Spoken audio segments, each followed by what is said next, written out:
তৃণমূল জিতলে আমাকেও ব্যান করতেন স্বরূপ বিশ্বাস, ক্ষমা চাইতেও বলা হয়।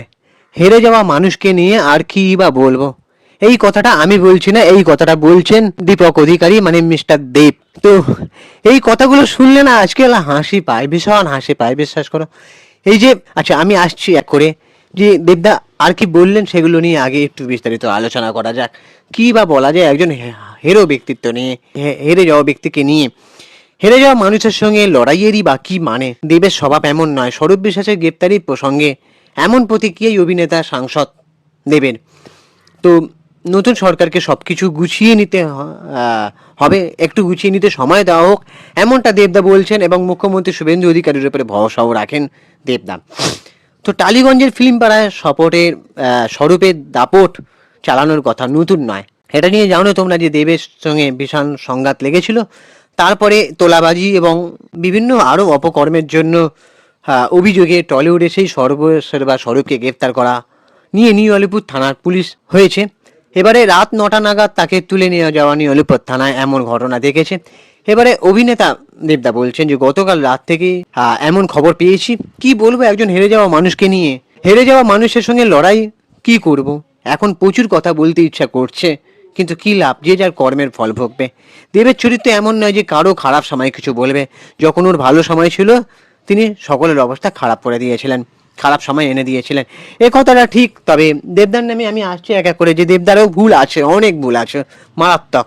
যাই হোক, তো এই যে বলছে যে আমার কাছে যদি অভিযোগ আছে শিল্পীকে ব্যান করে রেখে দেওয়া, এমন তারপরে এমন অনেক কথা দেবদা বলছে যে ইন্ডাস্ট্রির আরো উন্নতি হতে পারতো তাদের ক্ষমতা নিয়ে।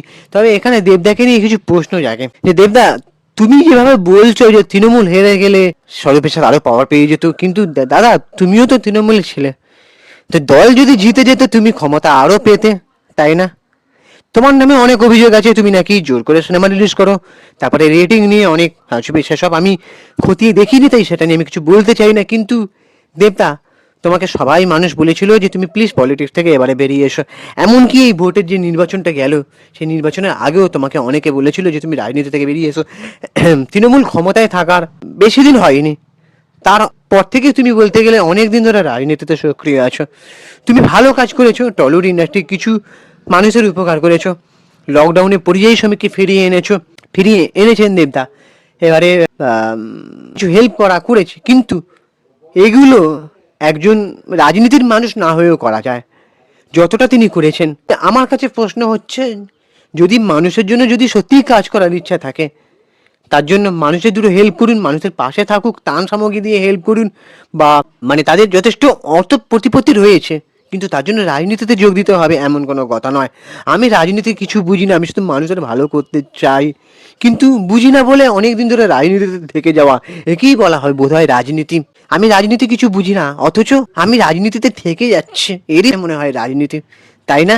তো এই যে বড় কথা অনেকেই বলতে পারে, হ্যাঁ দেবদার নামে পজিটিভ কিছু আছে অবশ্যই। দেবদার দলে থেকেও স্বরূপ বিশ্বাসের নামে অনেক রকম কথা বলেছে, তার কুকীর্তি তুলে ধরার চেষ্টা করেছে, সেটা মানছি আমি। কিন্তু একটা কথা প্রশ্ন থেকে যায়, যখন সেই মানুষটাকে ক্ষমতা দেওয়া হচ্ছিল তখন কেন আর কলাকুতলীরা প্রতিবাদ করেনি? শুধু দেবদা নয়, আরও যারা ছিল, যারা বড় মাতারা, টলিউডে বেশ বড় সারির অভিনেতা অভিনেত্রী, তারা কেন প্রতিবাদ করেনি? তারা কেন বলেনি যে না, এই মানুষটাকে ক্ষমতা কেন দেওয়া হচ্ছে, তো সিনেমা ব্যক্তিত্বের লোক নয়, এর কি কার্ড আছে কোনো? না, সিনেমা যেটা বোঝে না তাকে এই ফেডারেশনের চেয়ারে বসিয়ে লাভটা কি?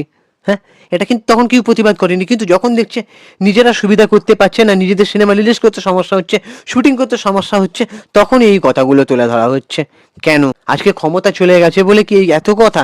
আর দেবদাও কি কোনো সুবিধা নেননি রাজনীতি থেকে? অরিত্র দত্ত বলি সে নিজে বারবার বলেছে যে দেবের যে রাজনীতিতে যোগদানের পরে যে সম্পত্তির হিসাব দেখা যাচ্ছে, মানে যে গ্রোথটা দেখতে পাচ্ছি, সেটা বড্ড চোখে লাগছে। কিন্তু একটা সিনেমা থেকে হিসাব করা আর সেটা নয়, এটা অরিত্র দত্তমণিক অনেক জায়গায় অনেকবার বলেছে। আর তিনি এটাও বলছিলেন যে আমি রাজনীতি বুঝি না। তাহলে রাজনীতি বুঝেন না যেন, তাহলে রাজনীতি করছেন কেন, আর তার সুবিধাগুলো নিচ্ছেন কেন? আর সেটা শুধু দেবদা নয়, প্রত্যেকটা লোক। আজকে একটা জিনিস আমরা দেখেছি যে মন্ত্রিসভায় কিন্তু কোনো টলিউডের আর্টিস্ট নেই। রুদ্রনীল ঘোষ, হিরণ চট্টোপাধ্যায়, পাপিয়া ওদের এত খেটেছে, তাও কিন্তু তাদেরকে জায়গা দেওয়া হয়নি। আমি জানি না ভবিষ্যতে কি হবে, কিন্তু টলিউড শিল্পীর কাজ হচ্ছে সৃষ্টি করা। আর হ্যাঁ, যদি সত্যিই প্রকৃত জনসেবার করার ইচ্ছা থাকে তাহলে রাজনীতি করো, বলছি না যে কারোরই করা উচিত নয়, কিন্তু ওই রাজনীতিও করব, সিনেমাও বানাবো, এমনটা হয় না। প্রকৃত জনসেবামূলক কাজে সংসদে, পার্লামেন্টে অন্তত যারা সিনেমা ক্যাটাগরির লোক তাদের 80 থেকে 90% সময় দিতে হবে, তবে তাদেরকে রাজনীতিতে আসা উচিত। কিন্তু টলিউড ইন্ডাস্ট্রির যে লোকরা তারা জনকল্যাণমূলক কাজ বলো বা সাংসদ বলো, পার্লামেন্টে বলো, 10% সময় দিয়েছে কিনা সেটা নিয়ে সন্দেহ আছে। তো আমরা বারবার ভক্তরা বলেছিলাম যে না, তুমি রাজনীতি থেকে বেরিয়ে আসো দেবদা।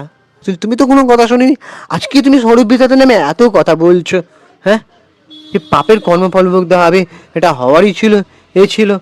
দেখো, আমি তোমাকে নিয়ে আগেও ভিডিও বানিয়েছিলাম দেবদা, যে তোমার মনে পড়ে তুমি সেই সুদূর থেকে উঠে আসা কষ্ট করা একজন নায়ক, তোমার ফিল্মি ব্যাকগ্রাউন্ড ছিল না, অগ্নিশপথ সিনেমাটা ফ্লপ হয়েছিল, তোমাকে কেউ নিতে চাইছিল না।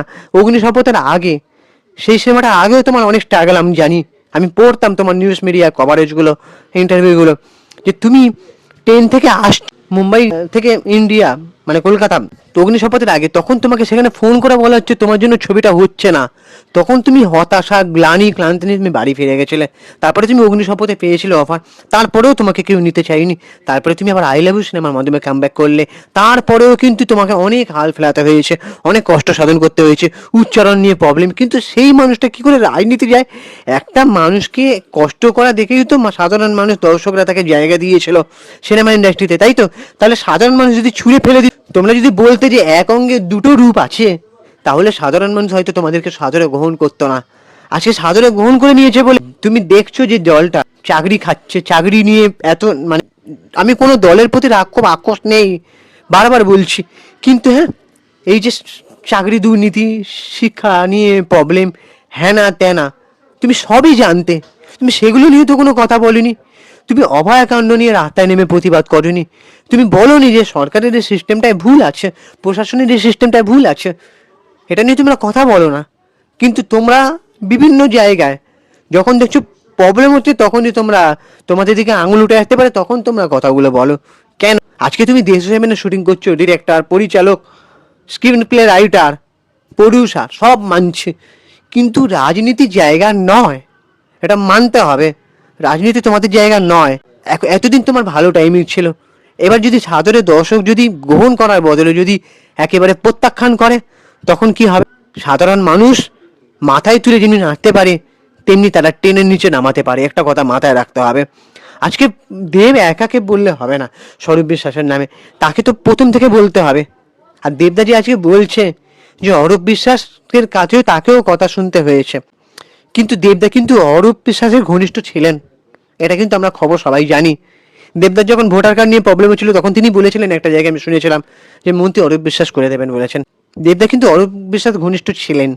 তারপরে দেবদার এই রাজনীতিতে আসার পেছনে দেবদা ওদিকে বলছেন মমতা বন্দ্যোপাধ্যায়ের প্রতি শ্রদ্ধা আছে, ঠিক আছে, কিন্তু আবার তাহলে তিনি মমতা বন্দ্যোপাধ্যায়ের পাশে এখন নেই কেন? এই যে মমতা বন্দ্যোপাধ্যায় একা ধর্ণা করে দিচ্ছেন, একা লড়ছেন, তাহলে তিনি তার পাশে নেই কেন? তার মানে কি শুধু রাজনীতিতে থাকা মানে সুবিধা নেওয়া আর ভেঙে পড়া দলের পাশে থাকার নয়? এটা আমি যদি বলি, রাজনীতি নিয়ে যদি কথা বলতে হয়, আজকে মনে পড়েছে সবার সিনেমা করার কথা, যে না আমি সিনেমা এবার মন দিতে চাই, আর রাজনীতিতে জড়াতে চাই না। দেবদা কথাগুলো না একটু ভেবে চিনতে বলো, মানুষ কিন্তু সবই দেখছে। দেবদা একটা কথা বলি, মানুষ কিন্তু বোকা নয়, বারবার কথার বুনন দিয়ে মানুষকে বোকা বানাতে পারা যায় না। একবার দুবার ওয়ার্ক করে, কিন্তু বারবার ওয়ার্ক করে না, জিনিসগুলো মাথায় রাখতে হবে। যাই হোক, তোমার জন্য অল দ্য বেস্ট। এখনো মানুষ তোমাকে বলছে বেরিয়েতে কাজ করো, এখনো পর্যন্ত বলছে। এর পরেও যদি এই জায়গাটা না করো না, মানুষজনের ছুঁড়ে ফেলতে আর বেশি সময় লাগবে না। তাই বলছি, কষ্ট করে স্ট্রাগল করে উঠে আসা মানুষদের নিচ থেকে, তারা মাটির মানুষ যারা, তারা কষ্টটা বোঝে, তারা এত রাজনীতির মারপ্যাচ এত বোঝে না। ঘাটাল মাস্টার প্ল্যান তোমার হাতে সাকসেস হয়েছে, তাহলে সেটাকে ইস্যু করে এতদিন ধরে থেকে যাওয়ার মানেটা? জোর করে রাজনীতি ঢোকানো বা জোর করে রাজনীতি করানো যায় না, এটা কিন্তু ফালতু কথা একেবারে। যে আমাকে জোর করে ঢোকানো হয়েছিল, আমি তার অনুরোধে এসেছি, আমি আসতেই চাইনি, এগুলো ফালতু কথা। আরো অনেক বড় বড় সুপারস্টার, মেগাস্টার অভিনেতা আছেন। আমি যদি প্রসেনজিৎ চট্টোপাধ্যায়ের কথা ধরি, প্রসেনজিৎ চট্টোপাধ্যায়ের অনেক দোষ আছে, যে না স্বরূপ বিতাতের নামে কোনো কথা তাই বলেনি। তারও প্রথমে বলা উচিত ছিল যে আমি এই মানুষটাকে মানি না। সে শুধু একা নয়, আরো অনেক কাউকে বলা উচিত ছিল। কারণ টলিউডে ওই যে কে বলে, ওই আর্টিস্ট ফোরামে রঞ্জিত মল্লিক আছেন, ওনার প্রতি শ্রদ্ধা ছিল, ওনার প্রতি শ্রদ্ধাও মানুষজনের চলে গেছে যবে থেকে কোয়েল মল্লিক মানে রাজনীতিতে পা রেখেছে, মানুষ সেবা করতে চাই বলে। আর হ্যাঁ, দেবদা আবার আরো একটা কথা বলেছিল কোয়েল মল্লিককে নিয়ে, যে কোয়েল মল্লিককে 5 বছর পরে জাজ করা হোক, 5 বছর পরে জাজ করবে কি? মানুষ তো এখনই জাজ করে দিল। রাজনীতি সবার জন্য নয়, এটা বুঝতে হবে, এটা বুঝতে হবে। মানুষকে বোকা বানানো বারবার যায় না, মানুষজন সবই দেখছে। এত মানুষের আশীর্বাদ পেয়ে, এত মানুষের ভালোবাসা পেয়ে যে মানুষটা সুপারস্টার থেকে মেগাস্টার হয়েছে, সে কি করে এতগুলো মানুষের অভিশাপ করে? এই প্রশ্নটা থেকে যায়। যারা যারা দেবের ভক্ত, তারা এই ভিডিওটা যদি দেখে থাকো, তাহলে তারা সঠিকটা বলবে যে হ্যাঁ ঠিক বলছে কিনা। যাই হোক, এবার তোমাদের কি মতামত তোমরা অবশ্যই কমেন্ট করে জানাও। আর আমাদের ইউটিউব চ্যানেলটাকে সাবস্ক্রাইব করে দাও, ভিডিওটাকে একটা লাইক দাও। আমি ইনস্টাগ্রামে রয়েছে সুপ্রিয় পরিচালক সিনেমা নিয়ে, অথবা চিঙ্কি বাবু 53 ওখানে গিয়ে ফলো করে দাও। চলো টাটা, দেখা হচ্ছে পরের ভিডিওতে। জয় হিন্দ, বন্দে মাতরম।